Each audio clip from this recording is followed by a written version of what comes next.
It's Divorce TV News time again. Welcome. And we have an expert on wills and trusts. Aarti is going to be talking to us later. We've also got a shared story from Jonathan Burston. And we end with a healing from Susan Cowe-Miller. And she's going to help you stop prevaricating.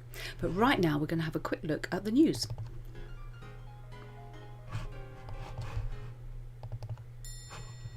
So our first news story today is from the Daily Mail, and it's about Mary-Kate Olsen and estranged husband Olivier Sarkozy, who reached a divorce deal to end their 5-year marriage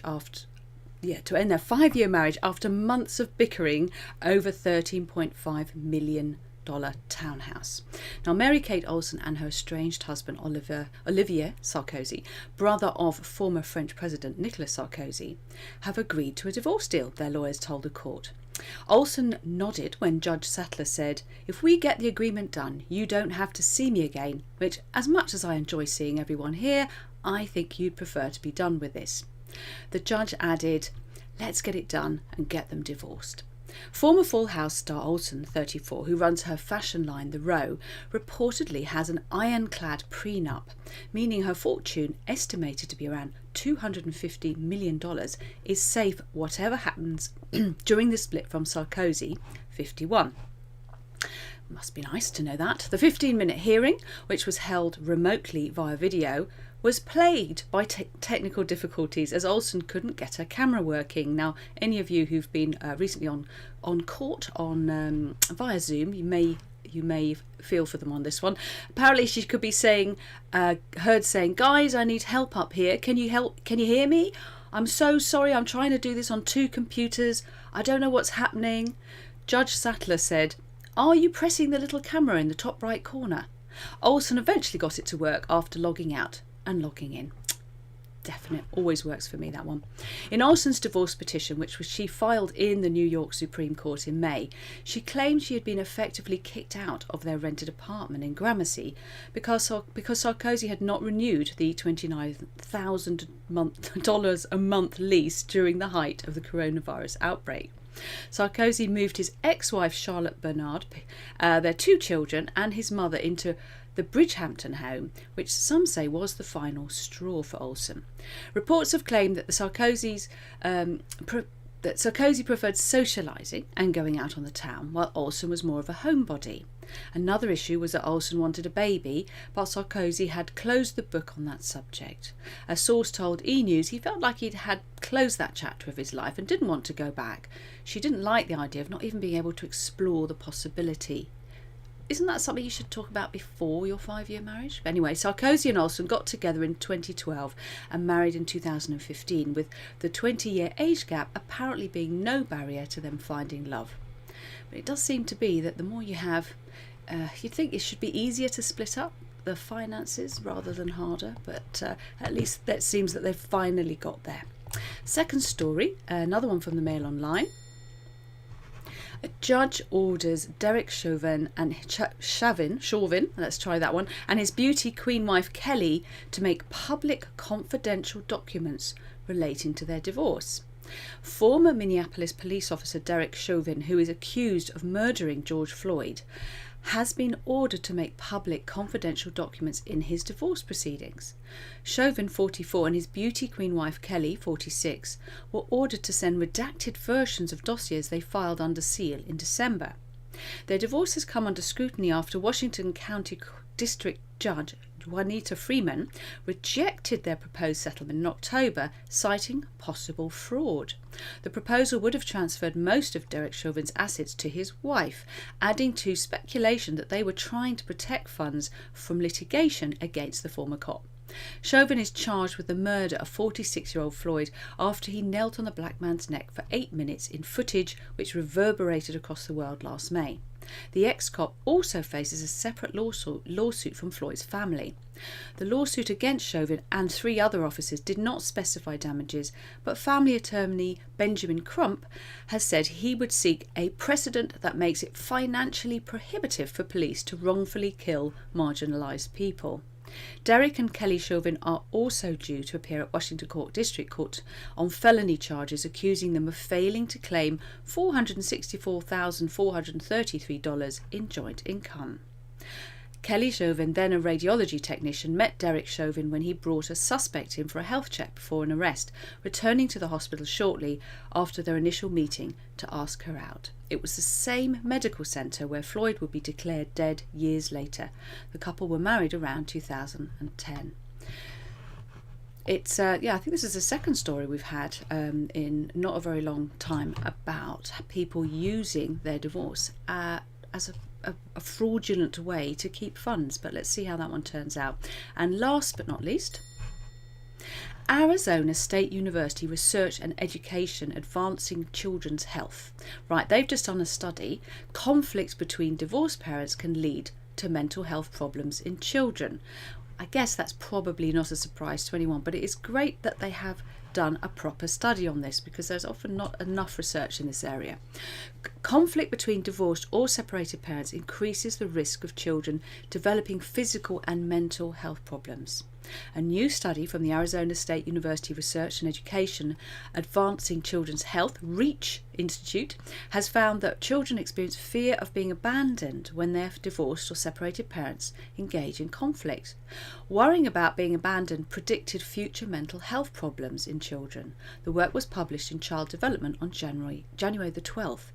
To understand how children with divorced or separated parents interpreted interparental conflict, the researchers surveyed families participating in the New Beginnings programme, asking 559 children aged 9 to 18 years about their exposure to conflict.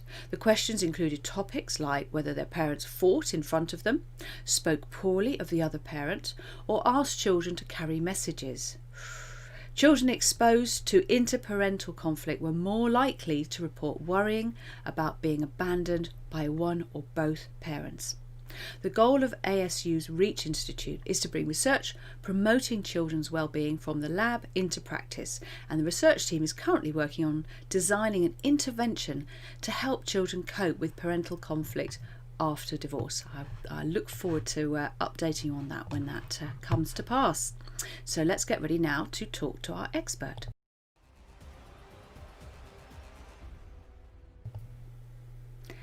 Aarti, welcome. Hi, Susie. Great to have, and thank you so much for coming on the show at fairly short notice as well. Aarti is you're a solicitor, aren't you? But you're also a specialist in wills. Just for those who don't know, why is it so relevant to be talking about wills when it comes to divorce?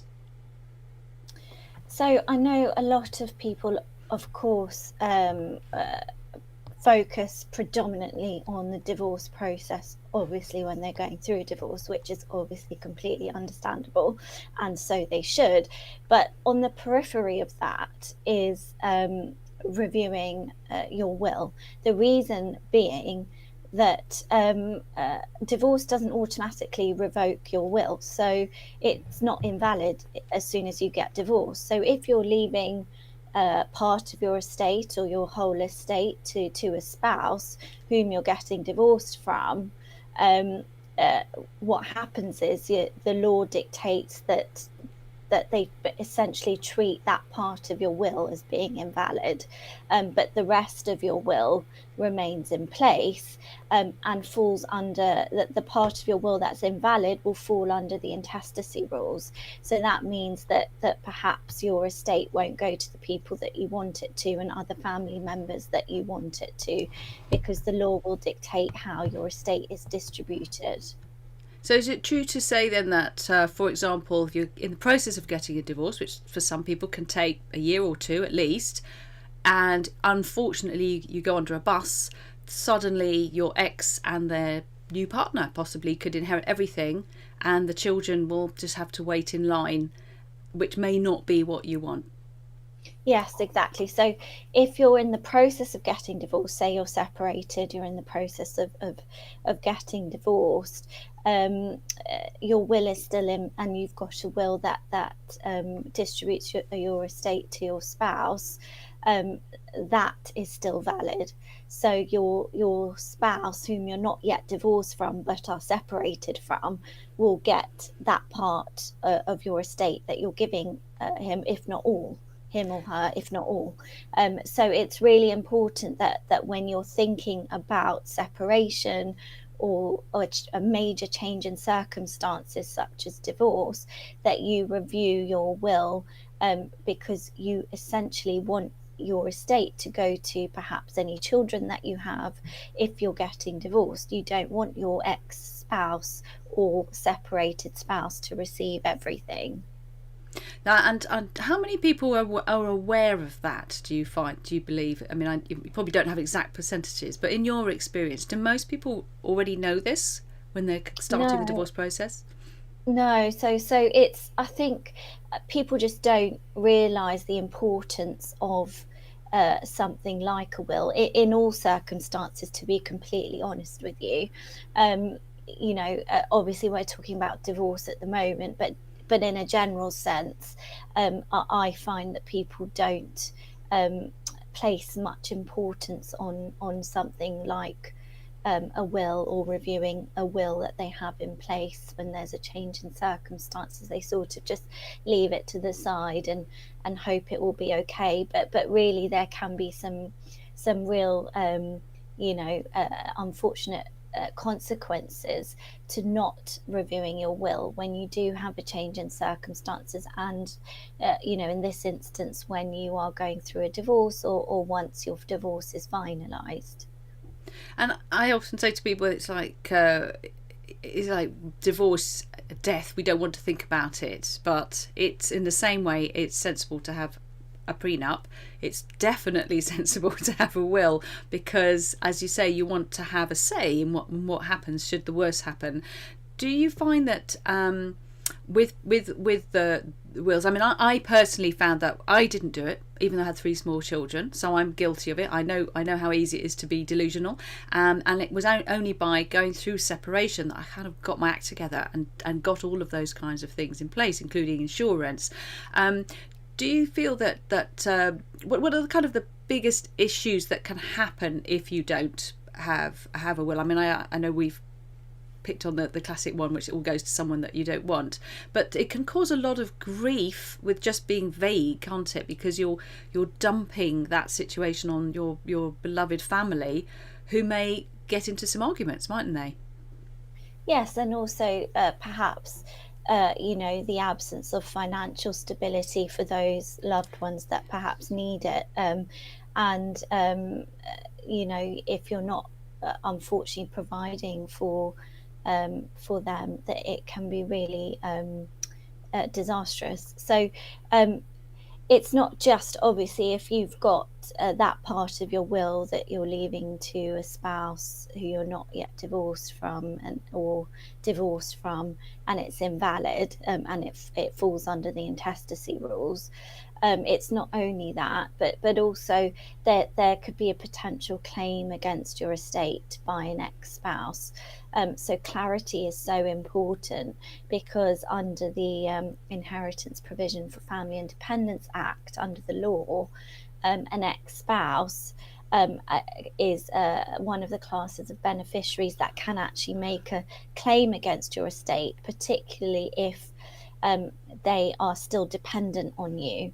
So if there is a financial provision for them in any financial order, and you haven't, included them in your will, they could potentially make a claim. So having a will in place just provides that clarity for, a situation, if a situation like that were to happen, and goes to show your intention, and the fact that you're divorced and why you're divorced.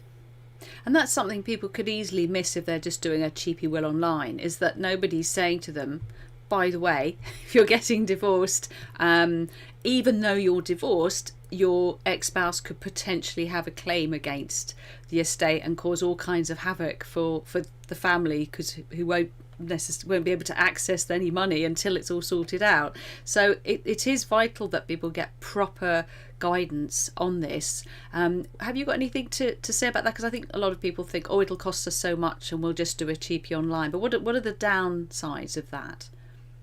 So I would always recommend that you get expert advice in when you are dealing with complex situations such as divorce, and anything related to that, and your finances. It's very important that you get appropriate advice for your circumstances. And with those sort of wills, DIY wills is what we call them. You don't get that advice, and it's sort of one rule fits all, which is not the case. So generally, when you've got a divorce lawyer, they should advise you anyway that you should be looking at these things, and you should be looking at preparing a will if you don't have one in place, or reviewing an existing will. And most law firms provide that service anyway, or can point you in the right direction. So it is really important that you do obtain expert advice about this sort of thing.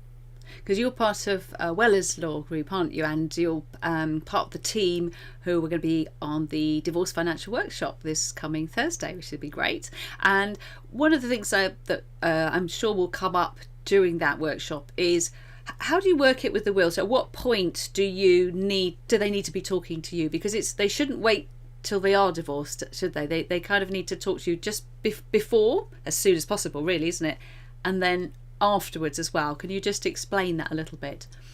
Yeah, so I mean, when you're thinking, when you first start talking about divorce and talking to a divorce lawyer, you should think about reviewing your will at that time. To be honest, you should perhaps speak to, maybe not go through the whole process of preparing a new will, but you should certainly take some advice initially, because if you're separated, again, and you've got an existing will in place, or even if you don't, there can be unfortunate consequences to not having one in place, when you don't want your spouse to receive your estate, which presumably you won't if you're thinking of getting a divorce.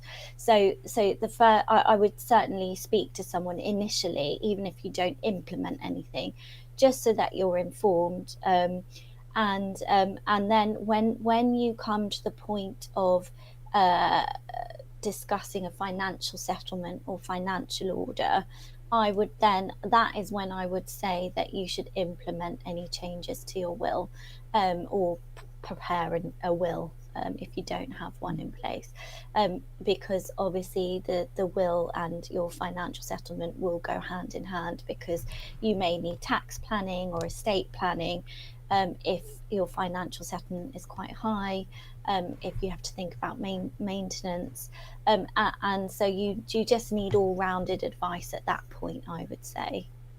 And then after the divorce is finalised, decree absolute, that's when you need to make a change, isn't that right, at that point? Yes, so once your divorce is finalised, you should make sure that your will has been changed. I wouldn't wait. I know that it can be a very overwhelming process anyway, and it's very daunting to think about these things, divorce, and also you're thinking about the worst case scenario, which is again another very daunting and overwhelming prospect. But once you are informed, you generally feel much better anyway. And once you've got your affairs in order, you will put your mind, you'll have peace of mind to know that the people that you want your estate to go to will get it, and your loved ones will be provided for. And I remember feeling much happier afterwards. I was quite surprised, actually, and like you say, you kind of got control. You feel like you're a bit more control of the future in a funny way. So is it right to say that as soon as you know you're getting divorced, and you're clear on what you want to happen should the worst happen to you, get a will either created or updated to say that, and then once you're no longer legally married, do you have like a sort of a little upgrade to it or a change, because your legal status has changed at that point, hasn't it? Yeah, so there's two ways that you can sort of go about this, and firstly, what you can do is in between divorce. So whilst you're going through divorce proceedings, you can prepare an interim will, and that's a basic, simple will that just includes how you want your estate to be distributed. So it probably won't include any detailed tax advice or inheritance tax advice or estate planning, but it would be a simple, basic, standard will. It'll do the job, covering the main points. But it's the legal and valid and binding document, and that's what you need. And then once your divorce is finalised and everything has actually in fact changed, then you can review your will in full, obtain appropriate tax advice, and essentially just put all your ducks in a row. Perfect. But yes, or the alternative is to just wait until your divorce is finalised and then do the whole thing in one go. But if something were to happen to you sort of in between, and let's face it, with COVID, we don't know what's going to happen. So I think people just have to, if they've got children, I think then there's probably a good idea to do it as soon as possible, unless they've got a very, very amicable sorted relationship with their to-be ex-spouse. Thank you so much, Aarti, because it can be, as you say, it's bewildering, but actually the simple thing is talk to you early rather than later. Brilliant. Exactly. And I'll see you on Thursday on the Divorce Financial Workshop. Right. Take care. Bye. Thanks. Bye. Right, so we are going to do a very quick QR masterclass. I'm just going to bring up that. And in this, we're going to be looking at organise. This is part of the Set the Compass, part of the Divorce Discovery Voyage. QR code there. It's quite a thorough sort of online divorce masterclass, basically. So it takes you through in a very holistic way. But on the organised part, there's just a few things I wanted to say about that. As Aarti was saying, it's a very bewildering time, getting divorced, changing everything in your life around the family, whether it's the will, where you live. It's a really good idea to use a kind of planner or organiser. In fact, anyone who, if you see the nice little QR code I've got here, if you download the free app, I actually do have in the welcome pack a completely free divorce planner and organiser that you can use. And these are tools to make sure that you don't go into overwhelm. Now, the other way to organise things is to make sure that you get really good value out of what you are spending your money on. So, for example, if you need to, before you go and talk to a lawyer and have a detailed, perhaps a long meeting with them, or before you sit down and do a mediation session, make sure you've got your ducks in a row. Make sure you've got all the information there. Make sure you're clear on all the different questions that you may have and the things that you need to know, because that will save you going backwards and forwards and basically spending money you shouldn't really have to spend. The other area that's really important to get organised with is the children. So, and this can start even when you're still in lockdown in the same house together. I always encourage people to think about as if they'd already split and are in different houses. So go on to, again, in the welcome pack, you can access Split Smart, which is an online software that allows you to create a co-parenting plan, and you can also access our Family Wizard, which is an excellent online diary. And all of these tools are there to take an enormous amount of stress out of things, and they also help you organise things in a way where you're not texting and emailing each other, and again, that can keep things cooler, which is a good thing. The other thing I often talk about with organising is to say to people who are going, he or she, they won't fill in the forms, they won't do what they're supposed to do. And I always ask the same question. I go, are they good at admin? And invariably the answer is no, they're terrible. At which point I suggest that why don't you help them and maybe do some of it for them? So it can be that it might actually be worth, instead of being cross with your ex, actually give them a little bit of admin support or help, or point them in the right direction to some of the resources that I've just shared with you now. And as I said, all of these are available in the free Best Way to Divorce app. So let's go forwards now towards, just going to show, oh actually I'll just give you a little a view of the app here. It just happens to come up here. There you'll see when you register, there's a welcome pack, which is up on the top left there, and that's where you can get access to co-parenting resources and lots of other good things too. And we've also got, to draw your attention to, is the Secret Divorce Group, which is a community, and we're just about to launch any minute now a free community as well. So for those of you who don't want to be on Facebook but still want to find out what's going on, connect with others, this will be the place to do it. So I'm going to prepare now to have our shared story, and we're going to be talking to Jonathan Burston. He's been on the show a few times because Jonathan is one of the experts on my amazing directory, and I'm going to ask him to share a story with us today that's going to hopefully resonate with a few of you.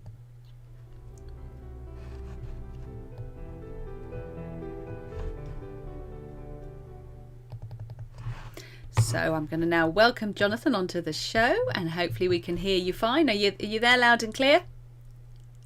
I am, Susie. I can hear you loud and clear as well. Excellent. Perfect. So what story are you going to share with us today? Well, it aligns with what you've just been talking about remarkably. And just before Christmas, I started working with a couple of clients who had just gone with some way through the divorce process. And it was clear that they are three things: very deferential, either to their mediator or their solicitor. They are outsourcing it to them to do it for them, and there was this lack of sense of fulfillment that there was any progress being made by their solicitor or by the mediator.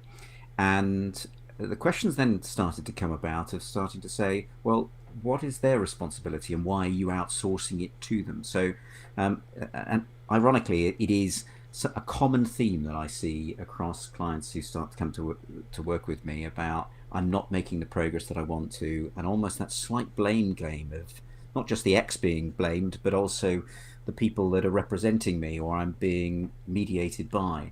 And one of the areas, therefore, is I wanted to share with your audience, and also align to what you were saying earlier, is that whilst there is no issue with being deferential, and it's more about having respect for that individual and for their knowledge. But often in these scenarios, clients, and certainly with these two clients, is they'd forgotten who the client was.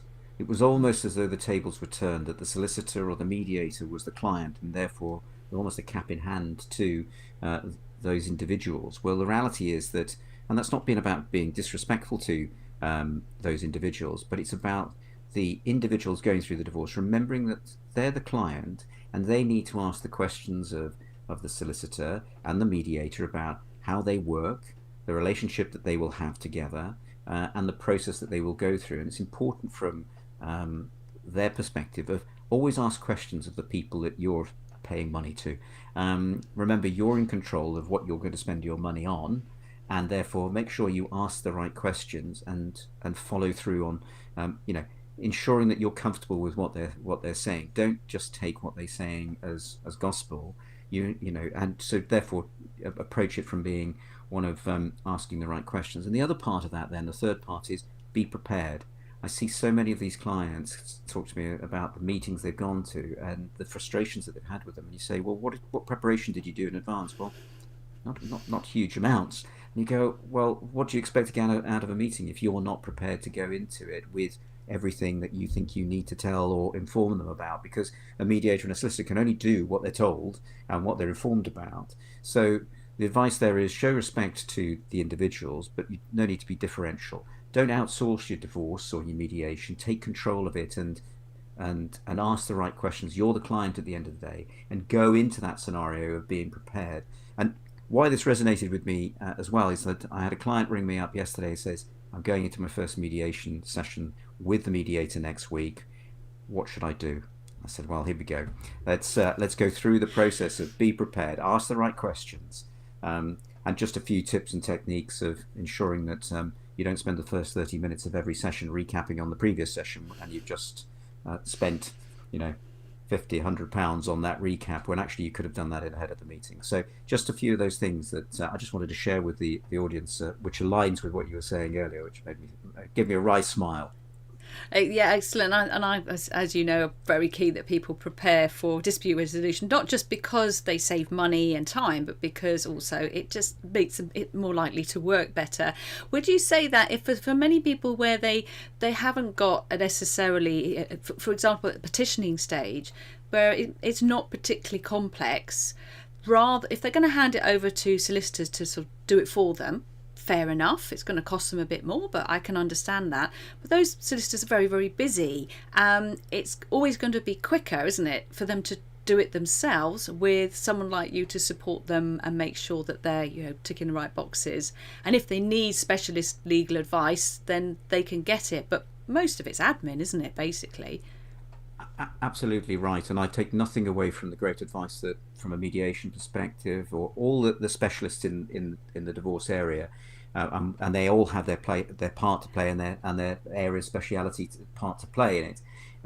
The reality is that a lot of the divorce paperwork is admin, and we can complete it ourselves, and we have the sense of fear associated with it that, it must be difficult, and therefore we need to outsource it. But it's, if you just spend a little bit of time and looking at the resources available on the .gov UK website, you can start to understand that actually it's perhaps not as difficult to understand, and with somebody like myself or other specialists in this area can help guide filling in that paperwork to get the ball rolling, and then to hand it off if you need to other specialists. But yeah, you can do this yourself, and it's not as difficult as we feel as individuals sometimes that it's made to be.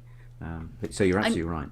And lastly, back to being organised, one of the areas where I find that things get really slowed down is when I've introduced people to a financial planner. They need to get lots of financial information, or maybe they're sorting out their Form E. That can be an area where people just glaze over completely, and a lawyer can't do that for them. They've got to do it. Are you able to support people, or in what ways can you support people to get them motivated to actually make those phone calls and to get it done?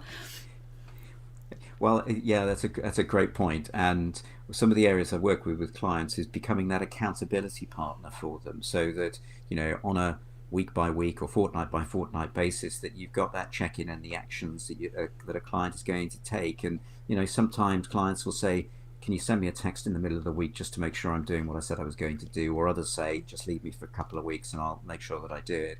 So there is that sense of having somebody who's an accountability partner, who's there just alongside you, just to give you that gentle prod and nudge and a bit of a nag, to take that action. And the importance of that is, it's far too easy to just sit on our laurels and do nothing, and before long weeks and months have gone by, and often that leads to more cost in the end, and the reality is you've got to go through it whatever happens. So you might as well just get on with the process and getting the paperwork done, get all the action, and you build that sense of confidence and momentum that you feel you are moving forward with the divorce, as opposed to just sitting back and procrastinating, thinking, I can't do it, actually, and breaking it down into the baby steps that's needed to take. So if you're not sure what the step is that you need to take, just finding what that first initial baby step that you need to take, that then would lead you to the next one. And again, that's work you can do with a coach or others in this area to help you navigate that and put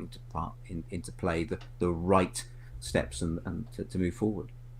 Yeah, so just to end with then, to clarify, so you're not just helping people with the as a divorce coach with the psychological aspects of dealing with what can be very overwhelming. You're actually also helping them be motivated and to get their stuff together when it comes to the practicalities as well.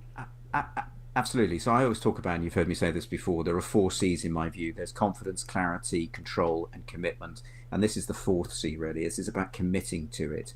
So you know you can take control, you know you've what you want, you've got the confidence to do it. Now it's about actually putting it into action and following through. Because if you don't do that bit, then it's just drag on and drag on. And it, as we all know, divorce can be a relatively simple process, but tends not to be because we procrastinate and take time to move it forward. So absolutely, you've got about taking that making that commitment and moving forward with it. So you're a procrastination buster. That's brilliant. Thank you, Jonathan. And interestingly, we're ending with another procrastination buster, because Susan Cowe-Miller is actually going to be focusing on just that for our healing at the end. Thanks, Jonathan. See you again soon. Bye. See you. Bye-bye. Right, yes, so prepare for our healing, which is also going to be a sort of maybe a little bit of tough love, because I've specifically asked Susan if we can focus on procrastination, because I know that is a huge issue when it comes to getting a divorce up and running or getting it finished. Very quick roundup.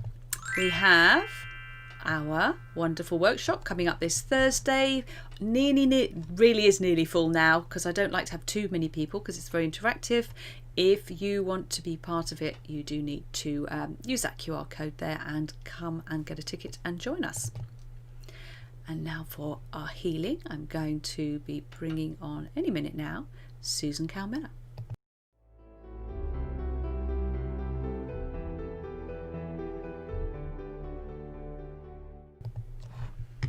And welcome, Susan.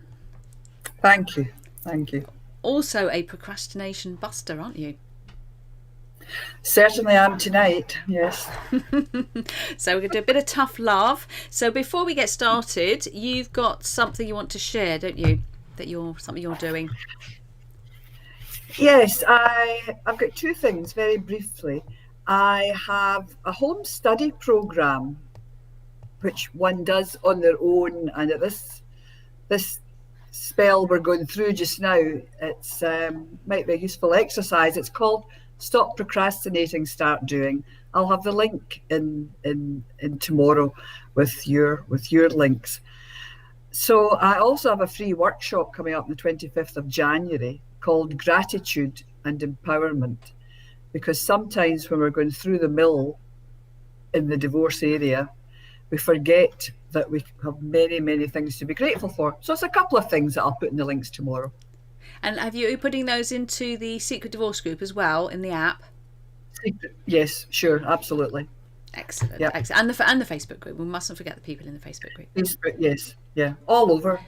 and apparently, I haven't had time to test it out yet. We've got a free group opening up soon in the app, and it should sync up with whatever we post on the Facebook page. So add on to the Divorce Strategist Facebook page as well. So let's put it in lots of places so people can find it. Right, we're going to calm down now, everybody. Get ready. We're going to stop procrastinating, and Susan, you can take it away. So tonight, excuse me. So tonight I'm sharing EFT, and I trust that this directed procrastination release tapping session will empower you to take action where needed, because it will lower stress and you will feel more relaxed afterwards. Please just follow me around the points, the energy meridians, and repeating my statement at each point. And no worrying about getting it right. You can chop and change hands. Just repeat the statements. And we start with negative statements and then move on to our positive statement. And you'll feel energy change. So let's go. Please start tapping on the edge of the karate point. And repeat after me. Even though it seems too difficult to make progress, I love and accept myself more and more each day. We'll repeat that one more time. Even though it seems too difficult to make progress. I love and accept myself more and more each day. And it is good if you can tap the points and say the words. It's all too difficult. It's the top of the head point. So much stopping me moving forward in my life.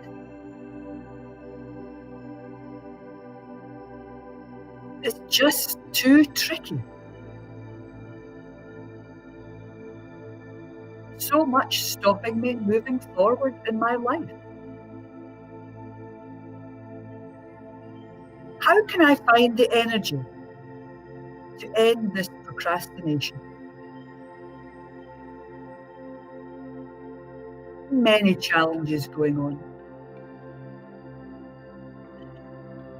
This is the collarbone point. My mind is overwhelmed with all I want to do. And underneath, for the women, it's the bra strap area. It's just very difficult. Back up to the top of the head. I've been procrastinating for a while. There's plenty to do. I've put it off again. Now, stop for a moment. When I said I've put it off again, I'd like you to think, have you got a number of intensity between 0 and 10? I've put it off again. Just think of the number. 10's really high, you've blown it, but you might be a 6 or a 7. And also, very important, when we say the negative statements, perhaps you've got a sensation in your body. You think, oh, it's hurting me here. You'll feel it. So we're going to go to the point that's underneath the eye.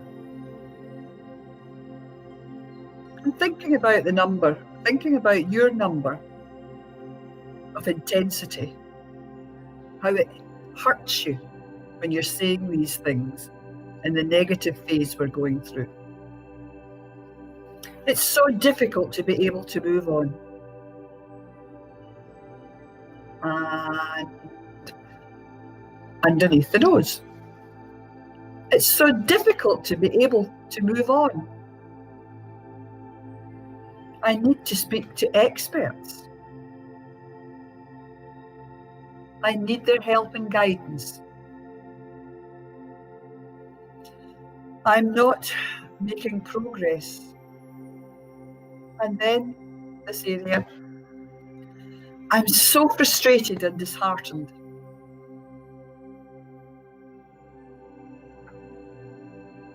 To the top again, the top of the head. This is the positive affirmation statements. However, I can decide to take some action.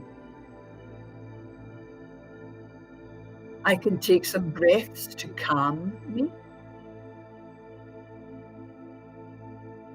I can choose to focus. I'm going to change hands because we can chop and change hands. I choose to focus and move past overwhelm. I choose to end prevarication and procrastination. I choose to end this. And on the chin spot, I'd like you to take a deep breath. Imagine releasing procrastination. Imagine releasing prevarication.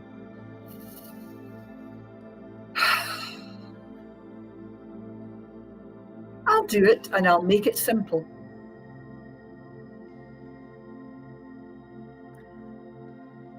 I'll choose 3 things I can do right now. Number 1. Remember, you're trying to repeat these words. I can check my list of people from whom I need guidance. Number 2, I can practice tapping or other tools to manage my stress levels. Number 3, I can feel empowered to continue with all the admin and the discussions. Moving forward, feeling fresh energy around me, feeling grateful for this positive energy. Looking forward to the conversations. I hope that's not a step too far. These conversations have to be done. Looking forward to the conversations. Feeling the strength to move forward with the rest of my life. And for a couple of minutes, I invite you to close your eyes and relax and sense the power of the next couple of minutes. Take in the energy. Feel the empowerment. Keep hold of it. Imagine you're sitting somewhere you find relaxing or empowering. Feel it inside your head. Use all your senses to bring in sounds. Feel the contentment or the power. Choose a colour. Choose it now. You'll know what colour you want. Strengthen these sensations in your head, because every neuron in your brain is holding on to this empowering or relaxation picture. You're going to move forward with your plans, your decisions, and the effort which goes hand in hand with this decision. Allow this to float down your neck and shoulders, down your arms, to the tips of your fingers. Bring it back up. Breathe it into your chest and lungs. Open your heart space. Fill your heart space. Then allow this in every cell of your body to go down through your soft tissue organs, your hips, your thighs, knees, calves, feet, into Mother Earth, growing roots, strengthening. This sense of empowerment